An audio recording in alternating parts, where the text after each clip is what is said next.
Everybody. This is lesson 67, give choices, give false choices.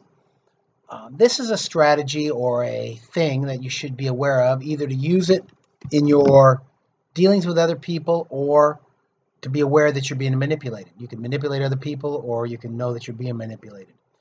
Choices and false choices. I knew a guy, he loved to try to, he was a manipulative kind of an evil guy, but he loved to let people, he'd say, oh, I offer him door number 1 or door number 2, and either door I win. This is, and what people should realize is don't pick either door. One of my favorite lines is this: when given 2 choices, pick the third. Realize when you're given false choices. And people do this all the time. You grew up with it. Your parents might say to you, well, do you want to clean your room before dinner or after dinner? And the kid's like, the kids aren't intellectually aware enough to say, I don't want to clean my room at all. But, that's something that the adults with their more sophisticated, higher brain power are trying to manipulate the kid with a false choice.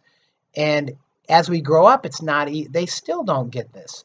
So realize, I've seen fighters do this when they are, should I move left or should I move right or should I move back or should I go, maybe you shouldn't move at all. Maybe you're military. A military could be in a situation of, should I attack the land or should I attack by sea?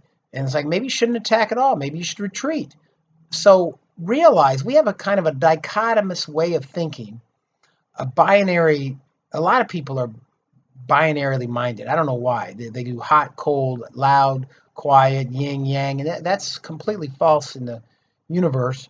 And so don't get deceived, and deceived is the proper word, by these false choices. There's when given 2 options, pick the third. Never let someone scam you into that. We have this, our government, it permeates us. You get to choose the Democrat or the Republican.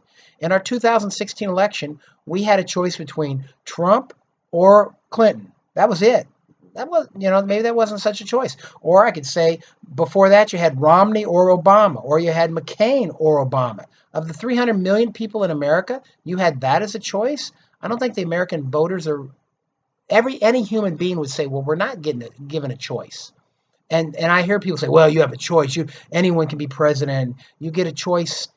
No, you don't. You get an option. When you're given 2 options, you don't have a choice. And this is not a lesson on politics at all. It is a lesson on, as you are a person going through life, understand how many times you're manipulated by having all of your options reduced down to 2, neither one of which benefit you.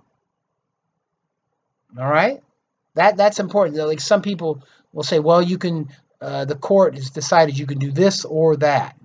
Everyone always wants to narrow it down. And we even have these little flow charts that, are kind of set up. And that's a completely false, misleading, inaccurate, and limiting way to think. And it can be, you can use it to manipulate other people. Like I said, you can say to a kid, do you want to clean your room before dinner or after dinner? Or you could say to someone, well, do you want to go out to this steakhouse or do you want to go to this whatever? When maybe there's, life's a smorgasbord. Maybe you could pick all kinds of things. You could go to the beach. You could climb a tree. You could do whatever. So think about your options. I've heard, some kids, you can go to this college or that college. Well, maybe you shouldn't go to college at all. Maybe you should do something else. Maybe you should, there's so many decisions in life that have been reduced to this or that. And and I don't know if our computers with our binary code have made it that way, but it's a false narrative. And I said, I knew this guy. He was he was a real evil person. He loved to intimately knew the joy of bottlenecking someone down to 2 choices, and each of them was a failure. That person would fail. It was something I looked at. I was like, wow, this guy, he was truly a gnarly souled individual. But be aware of false choices if you're given false choices. Don't, there's sometimes you don't want either one of those. So look at that real careful. And that's, I guess it's happening now. A lot of people are dropping out of the thing and they're not taking these choices. But a lot of society is built on this false framework, this false paradigm of your choice is this or that. You can vote Democrat or you can vote Republican. You have a choice. You can get a bunch of student loans here, or you can be a loser and not go to college. You can, whatever it happens to be. You can be cool and smoke a lot of drugs with this group, or you can stay at home alone and be miserable. There's a lot of false choices out there that really aren't your only two options. So don't limit yourself. And when given two choices, take the third. Any questions? No? All right. Anybody have any questions out there? Let me know. Hope this helps somebody. Thanks a lot.